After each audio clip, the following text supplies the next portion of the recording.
सर्वेभ्यो नमो नमः। सभी धर्मानुरागी सज्जनों, एकादशी व्रत करने वाले सभी नर नारी एकादशी तिथि की प्रातःकालीन वेला में स्नान आदि से निवृत्त होकर भगवान श्री नारायण का पंचामृत में अभिषेक करके सुंदर से आसन पर विराजमान करें। उनको चंदन का तिलक लगाएं, पुष्प अर्पण करें, धूप दीप दिखाएं। इसके उपरांत नैवेद्य का भोग लगाएं और भाव श्रद्धा पूर्वक पूजन करने के बाद उनसे प्रार्थना करें और एकादशी कथा का पाठ करें। आइए हम सब मिलकर पुत्रदा एकादशी व्रत कथा को श्रवण करते हैं।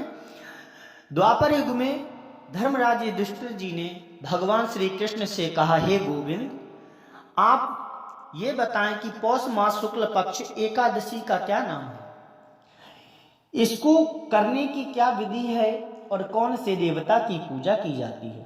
तो भगवान श्री कृष्ण ने उत्तर दिया, हे राजन, इस एकादशी का नाम पुत्रदा एकादशी है। इस दिन भगवान श्री हरि विष्णु की पूजा की जाती है और इसके पुण्य से मनुष्य तपस्वी, विद्वान, यशस्वी व लक्ष्मीवान बनता है। इसकी मैं एक कथा सुनाता हूं, ध्यान पूर्वक सुनो।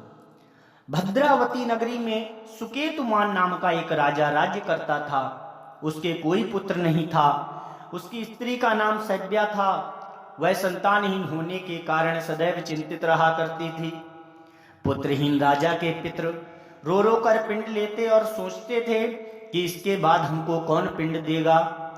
राजा के पुत्र ना होने के कारण वह हर समय दुखी रहा करता था।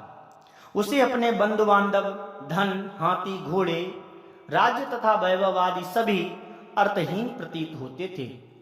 राजा सदैव यही विचार करता रहता था कि मेरे मरने के उपरांत मुझको कौन पिंडदान देगा। बिना पुत्र के पितरों और देवताओं का ऋण कैसे चुकेगा। जिस घर में पुत्र ना हो उसमें सदैव अंधेरा रहता है। इसलिए मुझे पुत्र की प्राप्ति के लिए प्रयत्न करना चाहिए। जिस मनुष्य ने पुत्र का मुख देखा है वह धन्य है। उसको इस लोक और परलोक में शांति मिलती है, अर्थात उसके दोनों लोक सुधर जाते हैं। पूर्व जन्म के कर्म से ही इस जन्म में पुत्र, धन आदि प्राप्त होते हैं। राजा इसी प्रकार रात दिन सोचा करता और चिंतित रहता था। राजा ने अपने शरीर को त्याग देने का विचार भी किया, परंतु आत्मघात को महान पाप समझकर उसने ऐसा नहीं किया। एक दिन राजा अपने घोड़े पर चढ़कर वन को चल दिया और पक्षियों व वृक्षों को देखने लगा।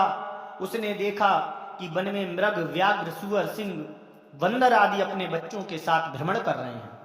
हाथी अपने बच्चों के साथ घूम रहे हैं। वन में कहीं गीदड़ अपने कर्कश स्वर में बोल रहे हैं तो कहीं उल्लू चीख रहे हैं।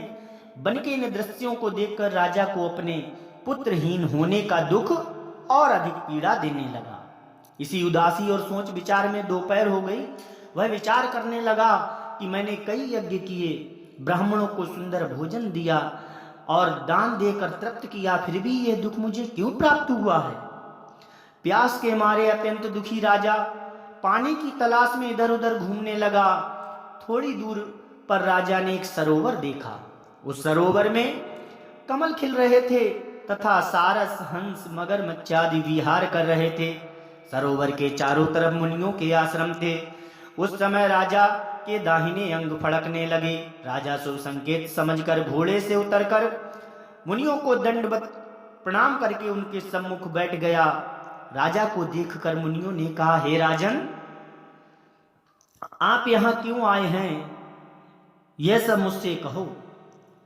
तो राजा ने मुनियों से उनका परिचय पूछा और फिर अपनी व्यथा कही।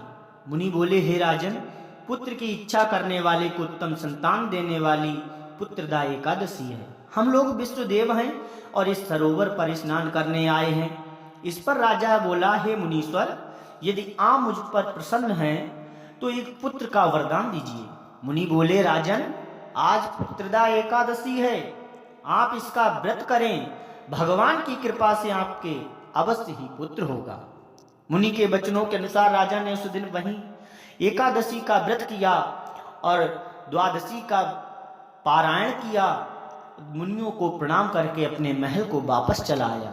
उसी मास रानी ने गर्भ धारण किया और भगवान श्री नारायण की कृपा से 9 माह के पश्चात उसके एक उत्तम पुत्र की उत्पत्ति हुई, जो बड़ा होकर अत्यंत वीर, यशस्वी और प्रजापालक चक्रवर्ती सम्राट बना। भगवान श्री कृष्ण बोले, हे राजन, पुत्र प्राप्ति के लिए पुत्रदा एकादशी का व्रत करना चाहिए। इस व्रत के करने वाले यशस्वी और पितृभक्त पुत्र तो पाते ही हैं, इसके महात्म का श्रवण करने मात्र से ही मनुष्य सुंदर संतान और मोक्ष को प्राप्त करते हैं।